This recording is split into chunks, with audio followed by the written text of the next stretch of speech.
Bonjour, dernier volet de la mini-série sur les illustrations de Pâques. Donc, dans ce tuto, on va apprendre à peindre sans esquisse, à peindre différentes fleurs et à surtout créer une composition florale équilibrée. Alors, il faut quand même esquisser très très légèrement la forme de l'œuf pour se guider, mais très très légèrement, hein, de manière à juste avoir un guide. Et ensuite, il va falloir faire composer son œuf. Alors, une composition florale, si vous regardez dans les bouquets ou les chemins de table, ou enfin tout ce qui est composition par un fleuriste, vous verrez qu'en fait, on a généralement une grosse fleur, deux, trois moyennes, et ensuite des petites. Donc on va reprendre ce principe-là. Donc là, on va faire une fleur, elle est hyper simple. Vous faites 5 gouttes de peinture et ensuite avec le pinceau humide, vous étalez chacune des gouttes qui vous donne un pétale. Alors je vous ai mis la vidéo de cette petite fleur en vitesse réelle sur le site si vous voulez vraiment voir de plus près, mais en fait c'est très facile à faire. Et ensuite, avant que ça sèche, donc dans l'humide, vous ajoutez de la peinture. Alors évidemment moins liquide que celle que vous avez posée. Donc moi j'ai commencé par du jaune de Naples et j'ai ajouté ensuite un petit peu de rouge quinacridone, ce qui me donne cette couleur orangée. Voilà, après on peut arranger et fignoler un peu les pétales, mais le principe il est là. Donc c'est très simple à faire. Je vous conseille d'utiliser des couleurs qui sont proches, hein, ouais, parce qu'on peut le faire aussi avec des couleurs qui sont complètement opposées. Je trouve que ça donne, voilà, ça fait de jolies fleurs. Alors ensuite, on prend, donc je suis avec le pinceau numéro 4, hein, et j'ai pris donc un petit peu de vert, un petit peu de la couleur de la fleur, et j'ai fait quelques petits végétaux avec quelques petites fleurettes. Donc là, je vous montre comment je vais faire la prochaine. Donc c'est aussi très simple. Donc c'est pareil, je vous ai montré comment je faisais mais il faut le gommer, hein, vous avez vu. Et ensuite, on prend à partir du centre, enfin donc du cœur, on fait des petits pétales style marguerite. Donc attention à la forme, hein, et à l'orientation des pétales, parce que les fleurs, je ne veux pas vous faire peur, mais les fleurs ont une perspective. Donc attention à bien. Enfin, je pense que entraînez-vous peut-être un petit peu avant au brouillon et vous verrez d'instinct, on voit si ça fonctionne ou pas. Et après, il faut essayer de trouver les traits, de mettre les traits des pétales dans le bon sens. Alors en matière de fleurette, justement, comme ça, très vite fait et très simple à faire, hein, voilà. Je vous propose, je vous mets les liens qui s'affichent en haut à droite, hein. J'avais proposé déjà des tutos pour faire des cartes. Vous avez d'autres exemples de fleurs comme ça très faciles. Donc là, en fait, le principe, c'est à partir du moment où on en a fait une grosse, vu comme la surface de l'œuf qui est quand même assez réduite, hein, c'est pas, voilà, parce que c'est toujours en format 19 par 14, je vais faire deux moyennes et ensuite je vais faire des petites. Alors dans les petites, ça peut être des petites fleurs ou ça peut être des petits végétaux, mais des pièces petites. On peut les faire soit unicolores, soit avec un mélange. Là, en fait, si vous avez vu, j'ai commencé par du rouge et j'ai ensuite été chercher du bleu avant que le rouge ne sèche. Et j'ai continué. Alors, il y a des endroits où j'ai repassé par-dessus et des endroits où j'ai fait des traits tout seul. Mais en tout cas, je suis passé du bleu au violet sans avoir à mélanger sur la palette. Voilà, c'est une autre façon de mélanger les couleurs. Et là, on a une autre contrainte, c'est-à-dire que comme c'est une forme ovale, donc arrondie, il va falloir en fait que les végétaux qu'on va mettre sur le bord de l'arrondi suggèrent l'arrondi, puisqu'on veut suggérer la forme globale d'une fleur, d'un œuf, pardon. Donc ça, il faut bien penser quand vous faites vos végétaux, hein, à suggérer de forme arrondie. Et de la même façon, dans ceux que vous allez mettre au centre, même si eux n'ont pas besoin de suggérer une forme arrondie, il faut quand même garder quelque part ou suggérer toujours ce mouvement un peu arrondi, même si évidemment il n'est pas dans le même sens que ceux qui sont sur le bord. Mais c'est important au niveau de l'œil, hein, de faire quelque chose qui soit arrondi. Ça, au bord, ça vous êtes obligé pour suggérer la forme de l'œuf, mais à garder des formes un peu arrondies au centre également, de manière à ce que ça soit plus agréable à regarder.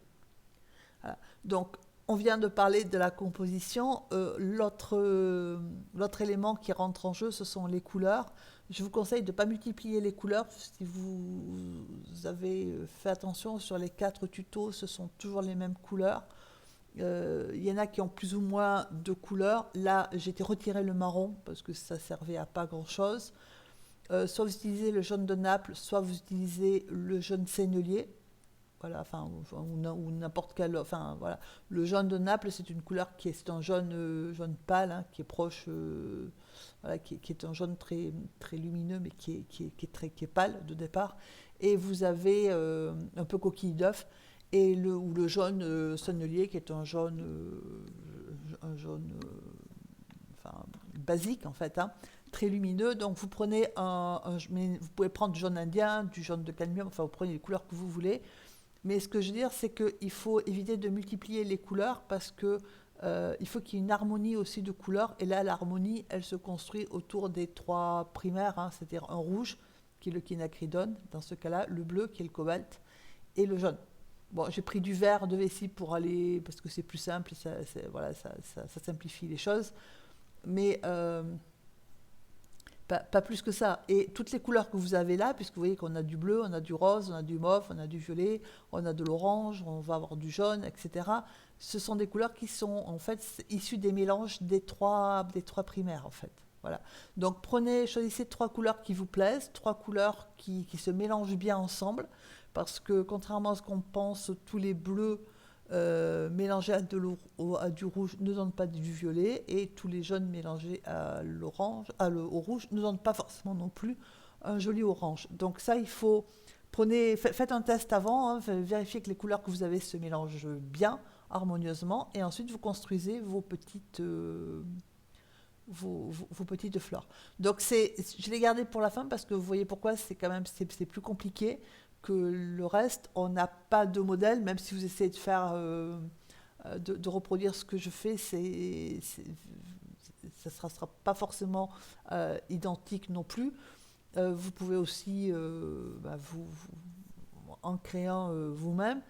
C'est plus compliqué parce qu'on n'a pas de tracé dessous. Et il faut en même temps harmoniser les formes et les couleurs. Voilà. Et la taille. C'est un peu plus compliqué à gérer. Voilà. Donc après, vous faites vos végétaux, hein. Vous avez là, je vous donne des exemples. Vous en avez d'autres. J'ai déjà fait d'autres cartes, hein. Donc vous avez les liens qui se sont affichés. Je vous conseille de vous entraîner un minimum quand même avant de faire votre petite carte, hein, que ce soit, parce que ça a l'air simple comme ça de faire des petites fleurettes par-ci par-là, des petits végétaux. C'est un petit peu mieux quand même quand on s'entraîne. Voilà, donc et surtout, il ne faut pas que le trait de l'œuf, en fait, hein, le contour de l'œuf se voit. Vous voyez bien pourquoi, parce que quand on peint, il ne faut pas qu'on voit que le tracé à un moment donné apparaisse. Voilà. C'est le même principe que ce que j'avais proposé en février sur le monogramme, hein, peindre en monogramme avec des fleurs, c'est le même principe. C'est-à-dire que ce sont les fleurs et la composition des fleurs, hein, la façon de les ordonner, qui vous suggère le motif. Alors ça peut être une lettre, comme ça peut être, là c'est un œuf de Pâques en fait. Voilà. Donc je vous laisse regarder parce qu'il n'y a pas plus d'explications que ça, hein. La consistance de la peinture, elle est, enfin, ça dépend l'intensité de couleur que vous voulez, mais il ne faut pas une peinture trop épaisse parce que vous n'arriverez pas à modeler vos pétales si c'est trop épais. Et il ne la faut pas trop claire, parce que si c'est trop clair, vous aurez une peinture qui est trop claire en fait. Alors ça, c'est le 3e élément moyen.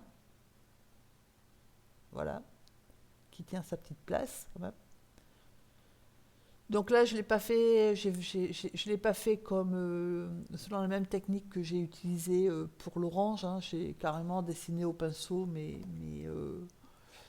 pétales. Voilà, Vous pouvez aussi reprendre, alors elle reprend un petit peu hein, la technique que je vous ai montrée pour faire les fleurs de cerisier, sauf que la peinture jaune là est un peu plus épaisse que ce que j'avais fait pour les fleurs de cerisier. Du coup, la peinture rouge claire que j'ai mis par-dessus, c'est très peu diffusé. En fait, je voulais pas que ça soit trop foncé, je voulais juste que ça colore un petit peu le jaune. Voilà. Donc ça vous donne encore une autre idée. Je vous laisse regarder la suite parce que c'est tranquille et on se retrouve à la fin de la vidéo.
Cette vidéo est quasiment terminée. J'ai essayé de vous montrer un maximum de fleurs faciles à faire hein, et de varier un petit peu les formes et les couleurs. J'espère que vous allez pouvoir faire de jolies fleurettes sur vos, alors que ce soit sur des œufs ou sur autre chose. J'espère que cette mini-série vous aura appris, alors pour ceux qui savaient peindre, bah, ça vous aura diverti et fait passer un moment, et peut-être inspiré et donné des idées. Pour ceux qui débutent, j'espère que ça vous aura aidé à bien démarrer l'aquarelle. Je vous souhaite une excellente journée, et là, demain on se repose, on se retrouve samedi. À bientôt.